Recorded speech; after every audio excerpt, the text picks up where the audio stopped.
Muy buenos días, bienvenidos a Mirador Universitario, la opción televisiva de la UNAM para la educación a distancia en su programa fiscal.com. Hoy concluimos con el programa de Declaración Anual de Personas Físicas y para ello tenemos a dos expertos en el tema. Nos acompaña el licenciado en Contaduría, especialista fiscal y maestro en Derecho Tributario Álvaro Cordón Álvarez, alguien ya es conocido por todos ustedes. Álvaro, amigos, gracias. Gracias, Salvador, a la UNAM una vez más, gracias por la invitación. Gracias a ti por venir a apoyarnos. Y nos acompaña también el licenciado en Contaduría, certificado Juan Carlos Tello Sanabria. Juan Carlos, gracias por estar con nosotros el día de hoy. Muchas gracias, Salvador. Muchas gracias a la UNAM. Gracias a ustedes. Como siempre, nuestro programa se ha ido haciendo con una cápsula de lo más importante que se ha publicado en los diarios, en el diario oficial en los últimos días. Vamos a nuestra acostumbrada sección de Info Fiscal. Info Fiscal. 13 de abril. Nuevo oficio del SAT donde se notifica a los contribuyentes a que se refiere el anexo 1 y que se ubican en el supuesto del artículo 69b, primer párrafo del Código Fiscal de la Federación.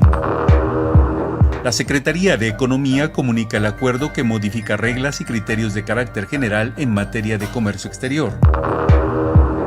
Se enlistan documentos en revisión dictaminados, autorizados, exentos y con opinión por parte de la Comisión Federal de Mejora Regulatoria por el periodo del mes de marzo de este año. 15 de abril. Se publican las reglas para el otorgamiento de créditos a los trabajadores derechohabientes del Infonavit. 16 de abril. En un comunicado de prensa, el SAT agrega 3.777 contribuyentes a la lista de incumplidos. 18 de abril. Se publica el decreto por el que se otorgan beneficios fiscales a los contribuyentes a que se refiere el artículo 39 de la Ley de Ingresos sobre Hidrocarburos. Abril 19. Se publica la resolución de modificaciones a las reglas generales de comercio exterior para 2016 y su anexo. 20 de abril.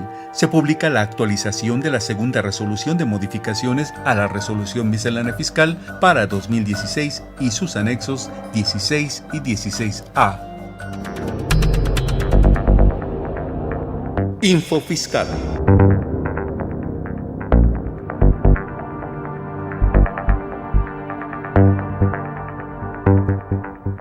Bien, como ve, sigue la autoridad publicándonos disposiciones, hay que estar al pendiente de lo que salga en el diario oficial, siempre es importante. Pero bien, vamos a empezar a tocar el tema de la declaración anual. Ya hemos tocado durante las 3 semanas anteriores algunos capítulos de las personas físicas. Quisiera yo preguntarles a nuestros invitados, ¿qué pasa en el caso de que yo venda un automóvil o qué pasa en el caso de que yo compre un automóvil o una casa? ¿Tengo ingresos que declarar si es compra o venta? Sí.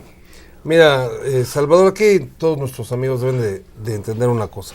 Toda aquella operación que celebres en la cual tengas una modificación a tu patrimonio es susceptible de que se tiene que declarar.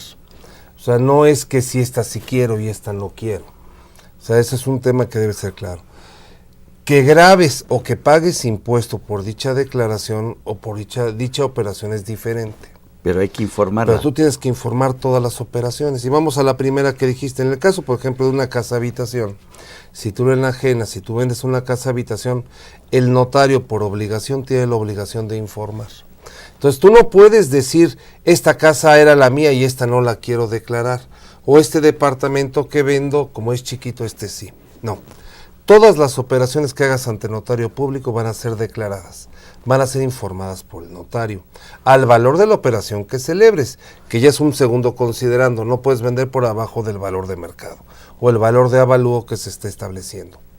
En ese caso, si tú vendes una casa habitación, tendrás que tener ese valor. Restarle ese costo de la casa, el costo que tuvo de adquisición, y generar una ganancia, pequeña, grande, la cifra que sea. La ley establece que si hay una operación en la cual hay ingresos que no pagan impuesto, que es, por ejemplo, en el caso de bienes muebles o de bienes muebles, si no rebasas ese monto, pues declararás y no pagarás un impuesto. Pero repito, sí tienes que declarar la operación. La operación 2 que dijiste, un auto. Nadie en México declara la venta de un auto. Nadie. Pero la realidad es que sí lo tienes que declarar. Y tienes que poner en enajenación de bienes muebles. De igual forma, quitas el costo del auto actualizado y si ese valor excedente rebasa los límites que marca la ley como cantidades para no pagar impuesto, pagarás. Si no, solo es una información. Si no, solamente es una información. información. Es una información. Entonces tienes que hacer estas operaciones. Y 3, tienes que obtener tu CFDI o tu documento oficial de dicha operación. Siempre debes de declarar las operaciones. Ya que tocaste el tema del CFDI, Álvaro, si yo particular vendo un automóvil a otro particular, ¿tendría yo que expedir un CFDI? Mira, es verdaderamente un arte. Creo que hacer esto es un arte para el tema, ¿no? Pero sí lo tendríamos que hacer. Sí tenemos que expedir un CFDI por la venta de ese vehículo. Lo que se está buscando es que ya desaparezca aquella vieja historia de endoso la factura. Eso ya no existe. Eso ya no existe. Ya no puede existir. El mundo es a través de la electrónica. Hay un trámite, puede ser demasiado complejo. Ojalá que la autoridad lo simplifique día a día más. Pero tienes que obtener por la compra o por la venta un CFDI. Juan Carlos, Álvaro comentaba que no puedo vender por debajo del valor de mercado, el valor de avalúo. Pero ¿qué pasa si sí lo hago? ¿Qué pasa si yo tengo un inmueble que vale en avalúo 2 millones de pesos, pero estoy ahorcado y logro que alguien me compre urgentemente ese inmueble en 1,5 millones, por decir algo? Si tú hicieras una operación así, como es una operación que se tiene que pasar a través de un notario, el notario exigiría un avalúo. Ajá. Entonces, en el momento en el que se hace el avalúo, cuando se determine que el valor es menor, al comprador le pueden imputar que él está obteniendo un ingreso por haber comprado abajo del valor de mercado en este caso. ¿Y ese comprador tendría que declarar el ingreso? Ese comprador tendría que declarar su ingreso porque para él sería un ingreso de los que se consideran o de los que se denominan ingreso por adquisición de bienes, por estar adquiriendo un bien a un valor que está abajo del valor, en este caso de avalúo. Entonces también puedo modificar mi patrimonio, como bien lo dijiste, Álvaro, por comprar una cosa en una ganga, Exactamente. de esos que dicen que lo agarré ahorcado, ¿no? Dice bien, como dice Juan Carlos, dice bien aquel que dice que piensa mal y acertarás.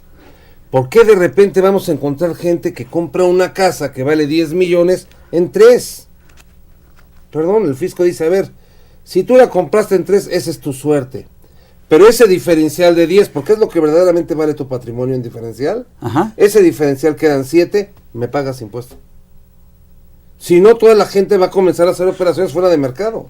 Y entonces, claro. O sea, piénsalo. O sea, la realidad es esa. La gente por naturaleza humana buscamos no pagar. Por naturaleza humana. O sea, no hay nada que discutir. Sí, tratas de resguardar tu capital y para tenerlo para tu beneficio. Pero todo eso está contemplado en la ley y tienes que pagar impuesto. Entonces la gente dice, es que no se van a dar cuenta. Hay un viejo dicho que dice, no se van a dar cuenta hasta que se den. Sí. ¿Sí? Hasta que se den cuenta. Esto es, todos se la juegan, pero el día que te agarran, pues ni modo, perdiste, paga.